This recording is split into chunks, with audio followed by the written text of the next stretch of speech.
మిత్రులారా, నమస్తే. నేను మీ ప్రసాద్ మూర్తి. ఈ ట్రంప్ వ్యవహారం రోజు రోజుకి ముదిరిపోతుందండి. ఇదంతా ఏదో చైనా అమెరికాకు సంబంధించినటువంటి విషయమే అని ఊరుకుంటే కాదు, మొత్తం వరల్డ్ ఆర్డరే చల్లాచెదురైపోయేటట్టుగా ఉంది. బహుశా ఈ వరల్డ్ ఆర్డర్ చల్లాచెదురైపోతుందా, లేదా ప్రపంచమంతా ఒకవైపు, ట్రంప్ అమెరికా ఒకవైపు ఇట్లా మారుతుందా ఏమిటి అనేటటువంటిది మొత్తం ఈ రోజుకి ఇప్పుడు మనం మాట్లాడుకుంటున్న ఈ క్షణంలో కూడా ట్రంప్ ఏదో ఒకటి ప్రకటన చేస్తూ ఉండొచ్చు. రోజు మాట్లాడుతున్నాడు ఆయన మీడియాలో. ఎంత పిల్లవాడి వ్యవహారంలా ఉందంటే, వేలంపాటలో మనం నా పాట 100, నా పాట 200, 300 అంటామే, అట్లాగా చైనా మీద రోజుకి తన ఇష్టం వచ్చినట్టు టారిఫ్ పెంచుకుంటూ వెళ్తున్నాడు అన్నమాట. ఇదంతా ఏం జరుగుతుంది అనేటటువంటిది మొత్తం ప్రపంచం అంతా కూడా ఇంకా ఒకటే విషయం మీద కాన్సన్ట్రేట్ అయి ఉంది. Only on Trump. What Trump today will say, what Trump today will announce, how much tariff he will announce on which country, ఇట్లాంటిది. సో ఈ విషయాలన్నీ మాట్లాడుకోవడానికి ఒక వీడియో కాదు, విడివిడిగా మాట్లాడుకుందాం. ఫస్ట్ ఆఫ్ ఆల్, ఏమిటి ట్రంప్కి చైనాతో ఏమిటి వైరం, ఏమిటి స్పర్ధ, ఎందుకు చైనా తప్ప ఇక ఈ ప్రపంచంలో తన శత్రువు ఎవరూ లేనట్టుగా వ్యవహరిస్తున్నాడు. సింపుల్గా మొదలుపెట్టాడు.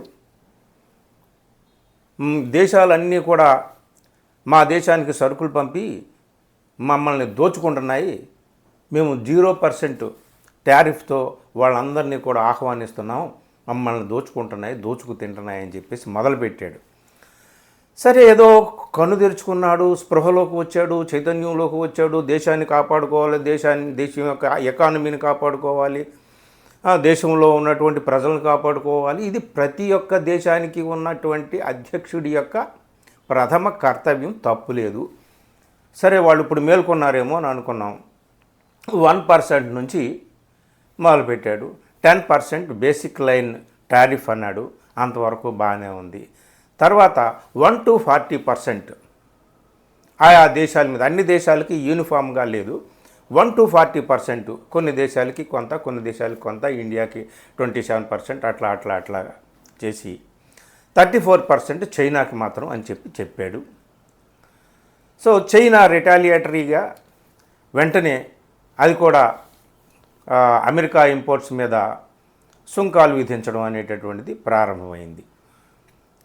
సో రెసిప్రోకల్ టారిఫ్స్ అని అంటున్నది ఇక్కడ ట్రంప్. సో రెసిప్రోకల్ టారిఫ్స్ అన్నప్పుడు రిటాలియేటరీ టారిఫ్స్ అంటే ఒకరికొకరు ఇచ్చిపుచ్చుకోవడం అనేటటువంటిది రెసిప్రోకల్. రిటాలియేషన్ అంటే ప్రతీకారం. ఇది ఇచ్చిపుచ్చుకోవడమా ప్రతీకారమా? చివరికి ఇది ప్రతీకారంగా మారుతుంది. అసలు లోపల ఎక్కడో ట్రంప్ లోపల ఉన్నది ప్రతీకార వాంఛ, ప్రతీకారేచ్ఛ, ప్రతీకార అగ్ని, అది లోపల రగులుతోంది. పైకి మాత్రం ఆయన బింకంగా సుంకం మాట మాట్లాడుతున్నాడు అన్నమాట. సరే, ఈ విధంగా వేరే దేశాలని కూడా కలుపుకొని వచ్చాడు. ఇండియా గురించి మాటికి మాట్లాడాడు, బ్రెజిల్ గురించి, కెనడా గురించి, అందరి గురించి మాట్లాడుతూ వచ్చాడు. కానీ ఆయన కాన్సన్ట్రేషన్ అంతా కూడా, యాక్చువల్ కాన్సన్ట్రేషన్ అంతా కూడా చైనా మీద ఉంది. అది ఇప్పుడు ఇంకా బాగా స్పష్టంగా బయటపడిందనమాట. ఎక్కడ దాకా వెళ్ళింది? 84%.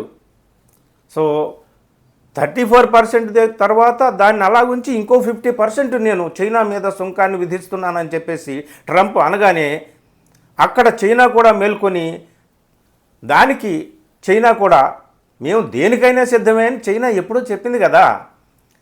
Weather it is trade war or any kind of war, we are ready to face it. We never bow our head before anybody. మా దేశ సార్వభౌమత్వాన్ని, స్వేచ్ఛని, స్వాతంత్ర్యాన్ని తీసుకెళ్ళి ఎవడి కాళ్ళ దగ్గర మేము పెట్టము అని చెప్పేసి చైనా వాళ్ళు అంటారు. నేను ఇప్పుడే కాదు, మావో టైం నుంచి కూడా ఉంది అది. సరే, ఇట్లాగ అవుతూ ఉండగా ఏకంగా 104%కి వెళ్ళాడు. 104%కి వెళ్ళిన తర్వాత ఇక ప్రపంచం అంతా కూడా గగ్గోలు పెట్టడం మొదలుపెట్టింది. ఏమిటి ఈ గొడవ అంతా ఏమిటని. అటు యూరోపియన్ యూనియన్ కంట్రీస్ వాళ్ళందరూ కూడా తెలివి తెచ్చుకొని అబ్బో ఇదేదో కొంప కొల్లేరయ్యేటట్టుగా ఉందని చెప్పేసి వాళ్ళందరూ ఏకమయ్యి వాళ్ళందరూ కూడా రిటాలియేటరీ టారిఫ్స్ యుఎస్ ఇంపోర్ట్స్ మీద విధించడం అనేటటువంటిది వాళ్ళు మొదలుపెట్టారు. అసలు ఐఎంఎఫ్నే వదిలేసేసి సెపరేట్గా బ్రిక్స్ కంట్రీస్ సెపరేట్గా ఒక బ్యాంక్ని న్యూ డెవలప్మెంట్ బ్యాంక్ అని దాన్ని ఏర్పాటు చేసుకోవడానికి వాళ్ళు ప్రయత్నం చేస్తున్నారు. అసలు అమెరికాకి వ్యతిరేకంగా వేరే దేశాలు ఈవెన్ ఇంక్లూడింగ్ యూరోపియన్ దేశాలు అన్నీ కూడా ఏకమవుతున్నటువంటి పరిస్థితిని గమనించి ట్రంప్ ఏం చేశాడయ్యా అంటే నేను 125% టారిఫ్ని చైనా మీద విధిస్తున్నాను. అయితే ఈ మధ్యలో నేను విధించినటువంటి ఈ టారిఫ్స్ అన్నీ కూడా ఇతర దేశాల మీద నేను ఏవైతే విధించానో సుంకాలు వాటిని అన్నింటినీ కూడా నేను ప్రస్తుతానికి ఒక 90 days ఆపు చేస్తున్నాను. ఒక పాజ్ ఇచ్చాడనమాట ఫర్ 75 కంట్రీస్. ఇప్పుడు అసలు విషయం బయటపడింది. సో మిగిలిన 75 దేశాల మీద నేను విధించినటువంటి సుంకాలను అన్నింటినీ కూడా 90 days నేను ఆపేస్తున్నాను. కానీ చైనా మీద 125% సుంకం విధిస్తున్నాను. చైనాకి ఏమీ ఎగ్జామ్షన్ లేదు అని చెప్పేసి కరాఖండిగా చెప్పాడు. 125% అలా 145%కి వెళ్ళింది చైనా మీద సుంకం. ఇక ఒక క్లారిటీ వచ్చేసింది. చైనాకి ఎప్పుడో క్లారిటీ ఉంది, ఇప్పుడు ఇంకా క్లారిటీ వచ్చింది. చైనా ఎప్పుడో మేల్కొంది. ఎప్పుడు మేల్కొంది? ట్రంప్ 2018లో అధికారంలోకి వచ్చాడే, మొట్టమొదటిసారి అక్కడ అధ్యక్షుడు అయ్యాడే. ఆ 2018 బిట్వీన్ 2018 and 22 ఆ 4 years పీరియడ్లోనే మొదలుపెట్టాడు కదా అమెరికా ఇంపోర్ట్స్ మీద సుంకాలు వేయడం అనేటటువంటిది అప్పుడే మొదలుపెట్టాడు. సో ఇదంతా ఇది ట్రేడ్ వార్ లాగా కనిపిస్తుంది. కానీ మిత్రులారా, ఈ ప్రపంచంలో ఏ యుద్ధం జరిగినా, ఏ ఘర్షణ జరిగినా, ఏ మారణ హోమం జరిగినా, ఏమి జరిగినా, ఏ విధ్వంసం జరిగినా అంతా కూడా మార్కెట్ల విస్తరణ కోసమే. ఇది చరిత్ర చదువుకున్న ప్రతి ఒక్కడికి తెలుసు, చిన్న పిల్లవాడికి కూడా తెలుసు. ప్రతి యుద్ధము మార్కెట్ విస్తరణ కోసమే జరిగింది. ఇప్పుడు కూడా ఈ యుద్ధం కూడా మార్కెట్ కోసమే జరుగుతుంది. చైనా క్రమక్రమంగా పెరుగుతూ వచ్చింది, మార్కెట్స్ని విస్తరించుకుంటూ వచ్చింది. సో కాబట్టి చైనా ఏ రేంజ్కి వెళ్ళింది, చైనా అమెరికా వీళ్ళ మధ్య ఉన్నటువంటి ట్రేడ్లో ఉన్నటువంటి వ్యత్యాసం ఎక్కడి దాకా వెళ్ళింది? ఏకంగా $450 బిలియన్ మార్కెట్ చైనాది అమెరికాలో ఉంటే అమెరికాకి కేవలం $150 బిలియన్ మార్కెట్టే చైనాలో ఉంటుంది. $300 బిలియన్ డెఫిసిట్ ఉంది అమెరికాకి. ఆ రేంజ్కి వెళ్ళిపోయింది చైనా మార్కెట్ అమెరికాలో, ఓన్లీ అమెరికాలో. సో ఇంకా కొన్ని విషయాలు, కొన్ని ఎక్విప్మెంట్స్, కొన్ని ఇంపోర్ట్స్ విషయంలో చూస్తే చైనాని వదులుకుంటే ఇక బతకలేని పరిస్థితి వచ్చేసింది చాలా వరకు అమెరికాకి.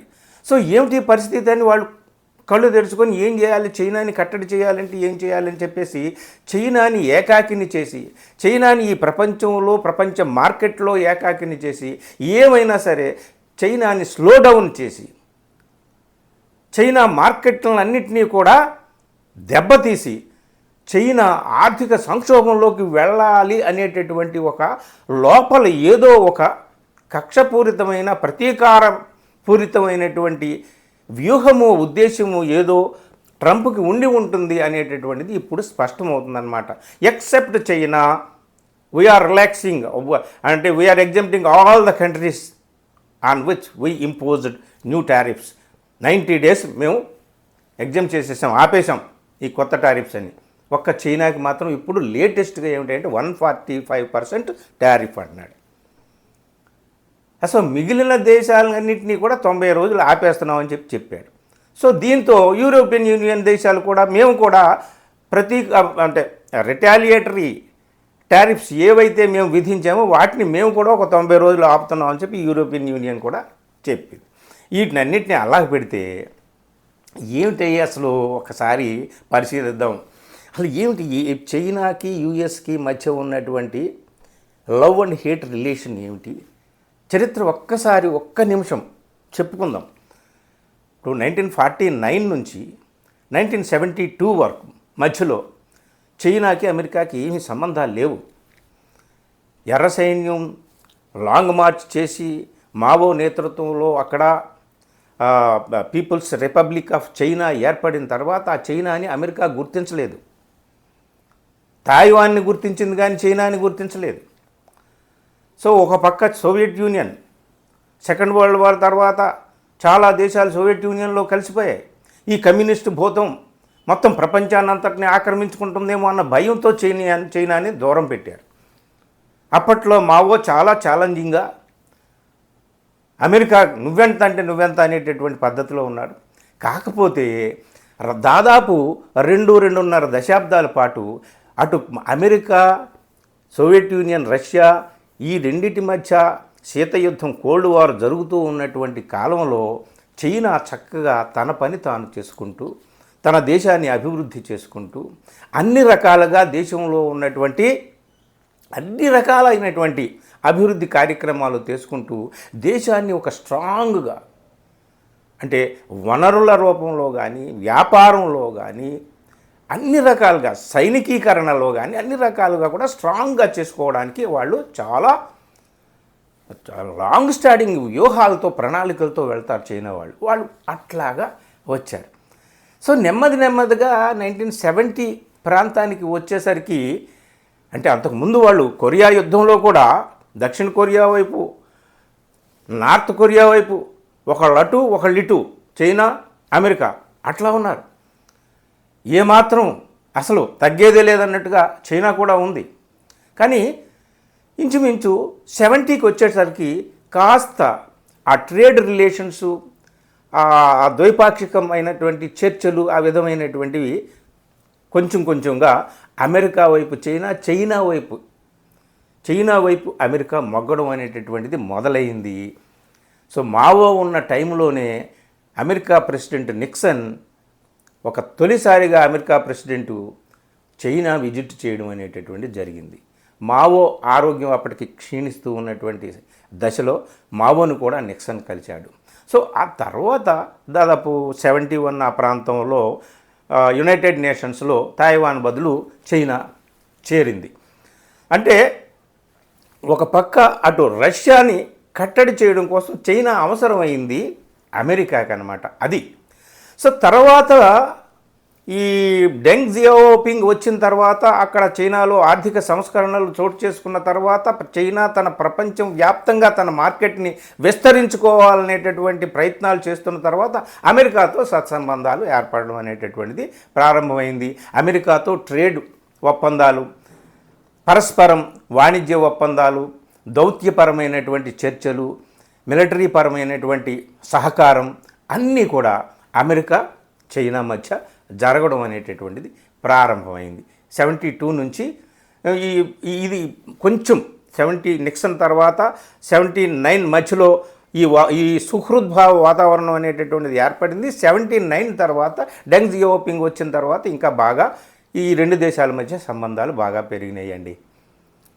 సో అంటే ఇటు చైనాకి అటు రష్యాతో ఉన్నటువంటి సంబంధాలని అట్లా ఉంచి, ఇటు చైనాతో సంబంధం అమెరికాకి అనివార్యమైనటువంటి దశలో ఈ విధమైనటువంటిది జరిగింది.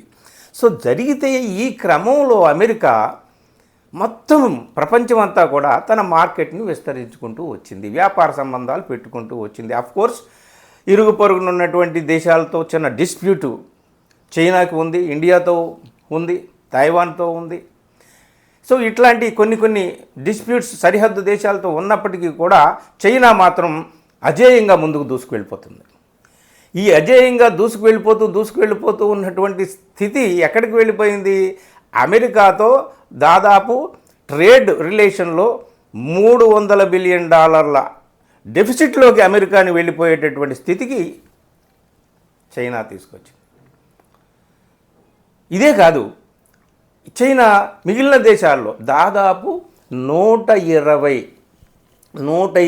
దేశాలకు పైగా చైనాకి వాణిజ్య సంబంధాలు ఉన్నాయండి. ఇప్పుడు చైనా ఆర్థిక సంక్షోభంలోకి వెళ్ళిపోతుంది. నేను చైనా మీద 150%, 250% సుంకాలు వేస్తే అవుతుంది అని కాదు. అసలు చైనా తన ఇంపోర్ట్స్ యుఎస్కి పంపించేటటువంటి ఎగుమతుల్ని కానీ ఆపేస్తే, ముఖ్యంగా ఈ రేర్ ఎర్త్ మినరల్స్ అని అంటామే, అట్లాంటివి ఆపేస్తే అల్లకల్లోలం అయిపోతుంది.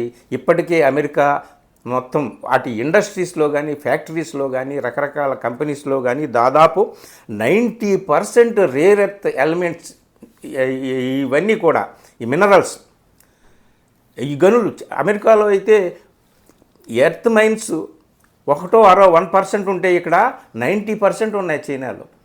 సో ప్రతి దానికి కూడా ఈ రేర్ ఎర్త్ మినరల్స్ ఏవైతే ప్రొడ్యూస్ అవుతున్నాయో చైనాలో, అవి చాలా ఉపయోగకరమైనటువంటివి అన్నమాట. అందుకనే ఇప్పుడు ఆల్రెడీ ఆర్థిక మాంద్యంలోకి, డాలర్ పతనం అవుతున్నటువంటి స్థితికి, స్టాక్ మార్కెట్లు పతనం అవుతున్నటువంటి స్థితికి, ఒకే ఒక్క రోజు $6 ట్రిలియన్ స్టాక్ మార్కెట్లు పతనం అయిపోయినాయి. ప్రపంచ దేశాలు అల్లకల్లోలం అయిపోయినాయి కదా. సో ఇట్లాంటి ఇప్పుడు అమెరికాలో ఆ ఇండస్ట్రీస్ మీద, ఆ కంపెనీస్ మీద, ఐఫోన్ లాంటి కంపెనీస్ మీద, కార్ మేకింగ్ ఇండస్ట్రీస్ మీద, అన్నిటి మీద కూడా, even medical production, medicine production, pharmaceutical ప్రొడక్షన్లో, సో ఎంఆర్ఐ స్కాన్ లాంటివి చిన్న వాటి అన్నిటికీ కూడా చైనా నుంచి వచ్చేటటువంటి ఆ రేర్ ఎర్త్ మినరల్స్ ఏవైతే అంటున్నామో అవి ఉపయోగకరమైనటువంటివి, అవి ఆగిపోయినాయి. సో ఇట్లాంటివన్నీ కూడా, సో అమెరికా నుంచి చైనాకు వచ్చేటటువంటి ముఖ్యంగా సోయాబీన్ లాంటివి, అలాగే అగ్రికల్చర్ ప్రొడక్ట్స్, ఇవన్నిటిని కూడా చైనా ఆపేయడము, దీంతో రకరకాలుగా మనకి అదృశ్యంగా, మనకు తెలియకుండానే ఎప్పటి నుంచో కూడా జరుగుతుందన్నమాట ఇది వ్యవహారం. చైనాకు తెలుసు.